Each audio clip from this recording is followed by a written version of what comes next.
ಯಾರ್ಯಾರ ಮನೆ ಶ್ರಾವಣ ಮಾಡ್ತೀರಾ ಈ ಥರ ಇಡೀ ಬಟ್ಟೆ ಎಲ್ಲನೂ ವಾಶ್ ಮಾಡಿಕೊಂಡು ಇಡೀ ಮನೆ ಪಾತ್ರೆ ಎಲ್ಲನೂ ತೊಳಿತಿರ್ತೀರಾ. ನಮ್ಮ ಮನೆಯಲ್ಲಿ ಪಾತ್ರೆ ಎಷ್ಟಿದೆ ಅಂತಂದರೆ ಒಂದು 4-5 ಮೂಟೆ ಆಗುವಷ್ಟು ಪಾತ್ರೆ ಇದೆ. ನಮ್ಮ ಅಜ್ಜಿ ಎಲ್ಲನೂ ತೆಗೆದಿಟ್ಟಿದ್ದಾರೆ. ಅದ್ರ ಕೆಲಸ ಏನಿಲ್ಲ, ಪಾತ್ರೆ ಎಲ್ಲನೂ ವರ್ಷಕ್ಕೊಂದ್ಸರಿ ತೊಳೆಯೋದು ಮತ್ತೆ ಮೂಟೆ ಕಟ್ಬಿಟ್ಟು ಮೇಲಿಡೋದು ಅಷ್ಟೇ ಕೆಲಸ. ಸೊ ಬಟ್ಟೆ ಪಾತ್ರೆ ಎಲ್ಲನೂ ನಾವು ಕಾಲುವೆಗೆ ತೊಗೊಂಡೋಗ್ತಾ ಇದ್ದೀವಿ. ಬಿಕಾಸ್ ಮನೆಯಲ್ಲಿ ಯಾವುದೇ ಕಾರಣಕ್ಕೂ ಇದನ್ನೆಲ್ಲ ವಾಶ್ ಮಾಡೋಕ್ಕಾಗಲ್ಲ. ಬಟ್ ನಾವು ಬಟ್ಟೆ ಪಾತ್ರೆ ಎಲ್ಲನೂ ತೊಗೊಂಬಂದಿದ್ದೀವಿ. ಮೇಯ್ನಾಗಿ ತರಬೇಕಾಗಿರೋ ವಸ್ತುಗಳನ್ನೇ ಮಿಸ್ ಮಾಡ್ಕೊಂಡು ಬಂದಿದೀವಿ. ಅದೇನು ಅಂತ ನೀವೇ ಒಂದ್ಸಲಿ ನೋಡಿ. ಗೈಸ್, ಏನ್ ಅಪ್ಡೇಟ್ಸ್ ಅಂದ್ರೆ ಚಗ್ರೆ, ಬೂದಿ, ಸೋಪು ಎಲ್ಲ ಮರ್ತ್ಕೊಂಡ್ ಬಂದ್ಬಿಟ್ಟಿದೀವಿ.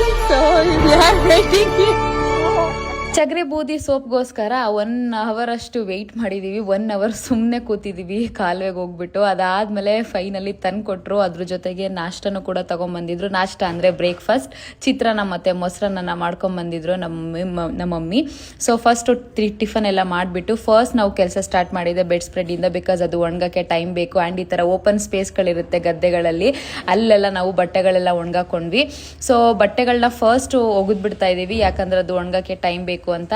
ಇದೆಲ್ಲ ಒಂದು ಮಧ್ಯಾಹ್ನ 3 ಗಂಟೆ ಹಂಗೆಲ್ಲ ಆಯಿತು. ಅದಾದ್ಮೇಲೆ ಪಾತ್ರೆಗಳನ್ನ ಸ್ಟಾರ್ಟ್ ಮಾಡಿದ್ವಿ. ಇಲ್ಲಿರೋ ಪಾತ್ರೆ ಯಾವುದನ್ನು ನಾವು ರೆಗ್ಯುಲರ್ ಆಗಿ ಯೂಸ್ ಮಾಡೋದು ಅಲ್ವೇ ಅಲ್ಲ, ಎಲ್ಲ ಮೂಟೆ ಕಟ್ಬಿಟ್ಟು ಮೇಲೆ ಎತ್ತಿಡೋದು. ಅದು ಯಾಕೆ ಅಂತ ಗೊತ್ತಿಲ್ಲ. ವರ್ಷಕ್ಕೊಂದ್ಸರಿ ತೆಗಿತೀವಿ, ಎಲ್ಲ ವಾಶ್ ಮಾಡ್ತೀವಿ, ಮತ್ತೆ ಮೇಲೆ ಎತ್ತಿಡ್ತೀವಿ. ಸೊ ಎಲ್ಲ ಒಂದು 6 ಗಂಟೆಗೆ ಕರೆಕ್ಟಾಗಿ ಆಯಿತು. ಮುಗಿಸ್ಕೊಂಡು ನಮ್ಮ ಮನೆಗೆ ನಾವು ಹೊರಟ್ವಿ. That's it for the day guys. ಈ ವಿಡಿಯೋ ಇಷ್ಟ ಆಗಿದ್ರೆ like, share, comment and follow ಮಾಡಿ. ಬಾಯ್.